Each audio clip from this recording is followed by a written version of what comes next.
tout le monde et bienvenue sur la chaîne Budget with Me. Je suis ravie de vous revoir sur ma chaîne. On est enfin au mois de mars, je l'attendais avec impatience. Moi j'aime beaucoup recommencer à chaque fois les nouveaux mois. Pour moi c'est comme si on recommençait une nouvelle page, un nouveau chapitre.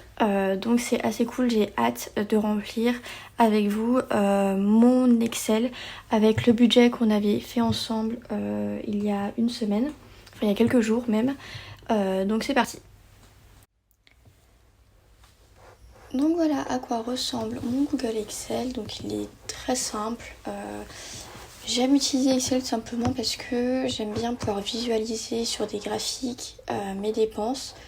Par exemple, je sais qu'au niveau des dépenses du mois de février, j'ai beaucoup trop dépensé par rapport à ce que j'avais budgété.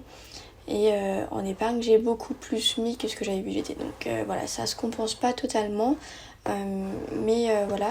Et voilà, je sais que j'épargne plus de 50%. J'ai mes charges, mes dépenses. Et ensuite, là, j'ai le détail de mes catégories de dépenses.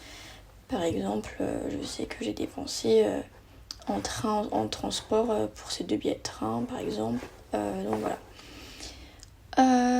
Pour le mois de mars, on va devoir pouvoir remplir les cases budgétées de chaque catégorie pour chaque catégorie avec le budget qu'on avait fait fin février. Donc c'est parti. Alors au niveau du salaire, on va remettre 2350 € parce que c'est à peu près ce que je compte toucher ce mois. Au niveau de la CAF, c'est 130 € que je vais tout de suite mettre dans mon livret jeune en épargne puisque c'est ce que je fais quand je fais mon budget papier. Hop. Ensuite, au niveau du total, ça nous fait donc 2480. Alors, 6 montants, je vais pouvoir maintenant faire les charges. Donc, au niveau du loyer, on avait budgété 460 €. Je vais le laisser comme tel. Pour l'électricité et la box internet, on est à 50,50 € que je fais un virement à mon chéri. Ensuite, j'ai 84,10 € de Navigo. Sur Excel, je mets les virgules parce que c'est plus précis et je fais pas le calcul moi-même, c'est plus simple. Pour le virement de maman, c'est toujours 100 €. Mes frais bancaires sont à 3,92 €. Mon prêt bancaire était à 34,38 € et j'ai toujours ma Little Box à 20 €, ce qui nous fait un montant des charges à 752,90 €. Au niveau des dépenses, j'ai toujours 0 en cours, tout simplement parce que j'utilise ma carte Swile. Au niveau des sorties, restaurants et sorties, j'ai mis 100 € dans mon enveloppe budgétaire. Pour les plaisirs, j'ai évité budgéter 80 €. En shopping, ça sera 20 € pour ce mois. Maison, j'avais mis 10 € et dans divers, j'avais mis 20 €. Transport, c'est souvent la case des dépenses variables, enfin des charges variables auxquelles je vais rajouter du coup les 30 € pour le train aller-retour chez ma belle maman. Donc voilà, à chaque fois que ça rentre dans une enveloppe budgétaire, je les mets là-dedans. Et là, dans mon livret A, je mets les 1000 € prévus. Et ensuite, alors là, c'est pas enveloppe budgétaire, c'est plutôt enveloppe épargne que j'aurais dû mettre. Tout simplement parce que c'est mes enveloppes santé, vacances, anniversaire, Noël et pour mon sac que je vais remplir avec du coup les 200 € des vacances, les 100 € pour les anniversaires, les 20 € pour Noël et les 10 € pour le sac.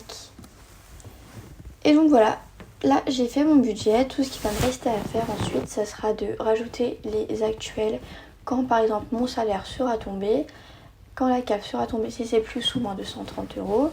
Pareil ici, lorsque je vais pouvoir mettre mon loyer, si il est vraiment finalement de 450 €. Lorsque je vais cocher la case, il va apparaître ici et je vais pouvoir voir que au tout début du mois, 100% de mon loyer concerne mes dépenses. Lorsque je le décoche, il revient à 0. Et donc là, je vais revenir à 0 car je n'ai pas payé mon loyer du mois de mars encore. Et ensuite, là, je viendrai ajouter toutes les dépenses que j'ai faites, que ce soit sur mes enveloppes budgétaires, mes épargnes, Donc voilà, là je viendrai mettre les dépenses et les catégories. Donc il y a plusieurs catégories qui ressemblent à ça. Donc pour visualiser, je vous montre. Par exemple, pour le mois de février, j'ai dépensé 460 € en loyer, etc. Et donc là, vous avez la répartition de mon loyer. C'est pour ça que j'utilise Google Sheet pour faire mon tableau Excel. Donc c'est parti, maintenant que le mois de mars a été budgété, je vais pouvoir passer aux enveloppes. Donc voilà, c'est parti. Maintenant qu'on a notre budget qui est fait, nos deux classeurs épargne et enveloppe budgétaire, ainsi que l'argent que je suis allée retirer tout à l'heure, on peut désormais passer au remplissage. Alors avant de commencer le remplissage, je vais vous montrer mes enveloppes budgétaires. Donc ça c'est les enveloppes épargne, donc elles ressemblent à ça. Elles sont très simples, il y a juste la catégorie en haut avec à chaque fois les montants que je mets et les montants qui partent, avec ici le nombre de mois et là le nombre de semaines. Donc à chaque fois pour moi il y a 4 semaines dans un mois. Quand il y a plusieurs mois je me débrouille pour que le budget rentre sur les 4 semaines. Mais voilà, ensuite pour les enveloppes épargne, je mets à chaque fois des petits points là où je sais que l'argent va partir. Comme ça je sais à quel moment je vais devoir épargner.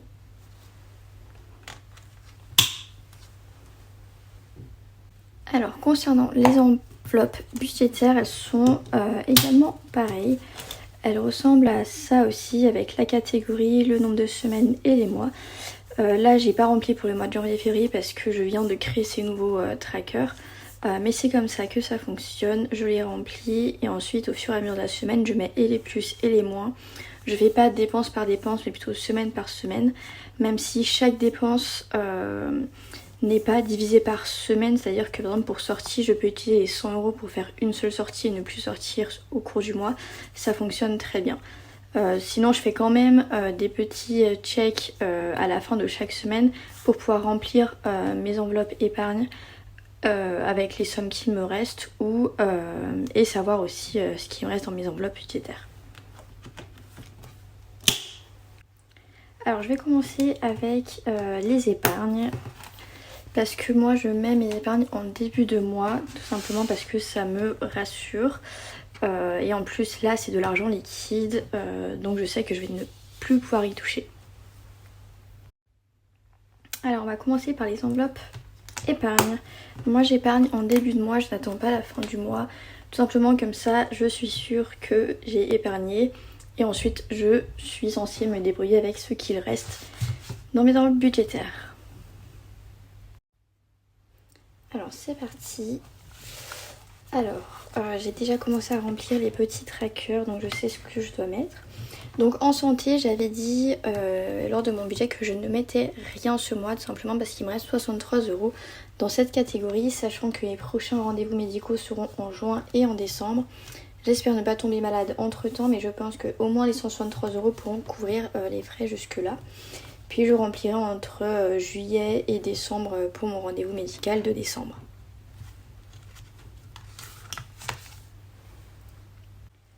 Alors ensuite, la deuxième enveloppe, c'est l'enveloppe vacances. Celle-ci, j'ai décidé ce mois de mettre 200 €.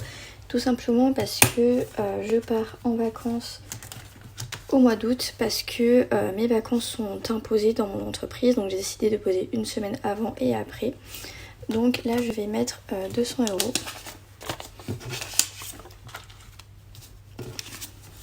2, 4, 6, 8 et 10 dans cette enveloppe là parce que j'ai vraiment besoin de mettre de côté tout de suite de l'argent dans cette enveloppe pour que je puisse être et partir sereinement.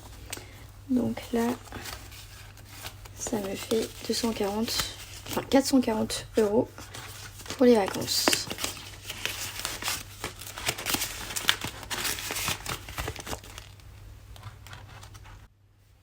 Ensuite, après l'enveloppe vacances, il y a l'enveloppe anniversaire. Donc là, je vais mettre seulement 50 €. Mais normalement, j'ai mis 100 €. J'ai juste gardé 50 € car il y a l'anniversaire de mon copain. Et je lui prends des places pour une exposition Harry Potter à Paris qui va coûter 50 €.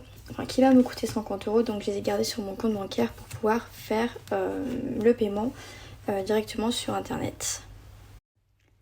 Alors pareil, là on voit par exemple qu'à chaque fois qu'il y a des petits points rouges, c'est un peu mes deadlines. Donc là par exemple en mars il y a l'anniversaire de mon copain, en avril j'ai celui de ma soeur, ensuite j'ai l'anniversaire de mon petit cousin en août, en novembre j'ai l'anniversaire de mes deux parents et en décembre j'ai l'anniversaire de ma petite cousine. Donc je sais à peu près à quel moment je dois avoir une certaine somme pour les anniversaires. Donc c'est un peu comme ça que j'essaye de budgéter pour les anniversaires. Ensuite, la prochaine enveloppe, c'est l'enveloppe Noël. Donc, je vous l'avais dit dans ma précédente vidéo. À Noël dernier, j'ai dépensé plus de 1000 € en cadeaux et je les avais piochés dans mon épargne. Donc là, cette année, je vais pas refaire la même chose. Mon objectif est d'avoir 1000 €, mais bon, c'est pas non plus une somme à atteindre. Je ferai avec ce qu'il y a dans l'enveloppe. En tout cas, mon but, c'est d'écarner des petites sommes petit à petit. Hop. Et ensuite pour mon sac, j'ai dit que je mettais 10 €. Alors là c'est vraiment un petit pas par petit pas, je l'appellerais même défi, tellement je suis sûre de ne pas l'atteindre tout de suite. Et voilà, c'est juste pour moi. Je me l'offrirai peut-être dans 5 ans, on verra bien. Et ensuite, moi je n'ai pas beaucoup de défis dans mon enveloppe épargne, tout simplement parce que parfois ça me saoule. Et parce que aussi je peux pas non plus mettre beaucoup en épargne, tout simplement parce que je mets quand même 1000 € dans mon livret A d'épargne pour rembourser mes prêts étudiants directement. Donc j'ai deux défis qui iront soit à Noël, soit pour m'acheter mon abonnement vélo ou m'acheter un vélo. Donc là c'est un défi 5 € pour tous les billets de 5 que j'aurai, que je répéterai au fur et à mesure. Et là j'ai le défi pièces, donc ce sont que pour les pièces de 1, 2 et 50 centimes. Donc je fais que les pièces de 1, 2 et 50 centimes tout simplement parce que ce sont les seules pièces que je garde. Évidemment je ne jette pas les pièces de 1, 2, 5, 10 et 20 centimes. Je les garde dans un pot commun qu'on a avec mon copain et on met les pièces à l'intérieur. Et puis à la fin de l'année on va au supermarché et convertir ces petites pièces rouges en bons d'achat. Mais voilà, je me prends pas la tête. Donc là, une fois que toutes les cases seront entourées, j'aurai la somme de 100 € dans ce défi. Donc voilà pour les enveloppes épargne. Donc maintenant, on va passer aux enveloppes budgétaires. C'est parti. Donc en sortie, j'ai dit que je mettais 100 € ce mois parce que j'ai l'anniversaire de mon copain. Donc on va peut-être faire des restos, des petites sorties, etc. Donc ça peut être cool d'avoir 100 € de côté, même si je sais que je ne les utiliserai pas forcément entièrement. Ensuite la prochaine enveloppe c'est shopping, je vais mettre 20 €. Ça aussi je suis même pas du tout sûre de les acheter, de les utiliser. Parce qu'en ce moment je fais pas trop de shopping. Donc bon voilà, c'est pas grave, je les mets, ça partira en épargne s'ils ne sont pas utilisés. Dans l'enveloppe plaisir, j'ai mis 80 €. Je l'avais dit, c'est pour acheter le pack des Sims qui va sortir le 16 mars. Bon, je l'achèterai que si je suis sûre d'utiliser parce qu'en ce moment je travaille pas mal. Donc si je peux économiser et puis pouvoir l'acheter en moins cher, j'attendrai, il n'y a pas de souci. Mais au moins je sais que j'ai l'argent pour m'acheter ce pack là. Du coup il me reste plus que 30 € à répartir entre maison et divers. Donc maison je mets 10 € ce mois pour l'achat d'une ampoule ou autre d'ailleurs. Et pour divers je vais mettre 20 €. Donc ça c'est vraiment tous les autres frais que je peux avoir. Parfois je prends un Vélib pour me rendre dans un lieu, donc je paye avec ça. Parfois je prends des parkings, etc. Donc voilà, au moins je sais que j'ai cette enveloppe d'hiver pour couvrir mes frais. Et donc voilà pour le remplissage de mes deux enveloppes budgétaires. Donc j'ai mes épargnes ici et mes enveloppes budgétaires pour le mois ici. Donc honnêtement pour l'instant je suis assez contente d'utiliser cette méthode des enveloppes budgétaires, tout simplement parce que c'est vraiment la première fois que je le fais. Et pour mes enveloppes épargne, j'ai déjà pu économiser beaucoup, notamment au niveau des vacances, au niveau de Noël, des anniversaires, etc. Et je me rends compte que en fait maintenant je me prends plus la tête à me dire ah mince, il y a l'anniversaire d'un tel, il faut que je prenne 50 euros, 100 euros sur ma fiche de paye de ce mois pour payer. Et aujourd'hui j'arrive à peu près à budgéter plus facilement combien je dois mettre dans chaque enveloppe chaque mois. Donc je suis assez contente de moi puisque ça fait 3 mois que j'ai commencé les enveloppes budgétaires et aujourd'hui j'arrive à mieux budgéter mes dépenses, notamment au niveau de mes épargnes. Avant je prenais, quand j'avais une deadline, c'est-à-dire par exemple en vacances, et je prenais juste ce qu'il y avait dans mon compte, je me mettais une limite et puis j'utilisais tout ce qu'il y avait dans mes épargnes sans vraiment budgéter. Là, l'argent est sorti de mon compte en banque, donc c'est comme si lorsque j'allais le dépenser, je le voyais pas, enfin je le sentais pas sortir de mon compte bancaire, et c'est ça qui me plaît le plus avec ces enveloppes budgétaires. Beaucoup de personnes me disent oui, mais si tu laisses tout cet argent sur ton compte, tu peux le faire fructifier, etc. en fin d'année. Mais en fait, pas du tout, parce que vos intérêts sont calculés sur les montants qui restent sur une certaine durée. Moi, cet argent est amené à bouger avant la fin d'année, donc je toucherai pas du tout d'intérêt là-dessus, sachant que toutes mes deadlines ne sont pas toutes en décembre. Donc, on va faire un petit récap de tout ce qu'il y a dans mes enveloppes épargne. Donc, dans l'enveloppe santé, il me reste 63 euros. Dans mon enveloppe vacances, pour laquelle je m'étais mis un objectif de 1000 euros, il y a 240 euros. Dans l'enveloppe anniversaire, j'ai 260 euros en comptant les 50 euros en moins. Pour Noël, j'ai désormais 150 euros, donc ça c'est plutôt cool. Pour mon sac, j'ai 110 euros, bon ça c'est pas non plus énorme. Pour mon défi 5 euros, je n'ai rien pour l'instant parce que j'ai pas eu de billet de 5 depuis le début de mes enveloppes budgétaires. Et au niveau des pièces, il me semble que j'ai 10,50 €. Donc ça me fait pas mal d'argent mis de côté pour tous mes projets, je suis assez contente. Mes enveloppes budgétaires et mes enveloppes épargne sont maintenant terminées pour le mois de mars. Je suis assez contente et j'espère que je vais tenir mes objectifs et rester dans mon budget. J'espère que vous allez tous bien et que vous êtes prêts pour ce mois de mars. En attendant, je vous embrasse avant de faire mon bilan de fin de mois. On se retrouve fin mars. Bisous!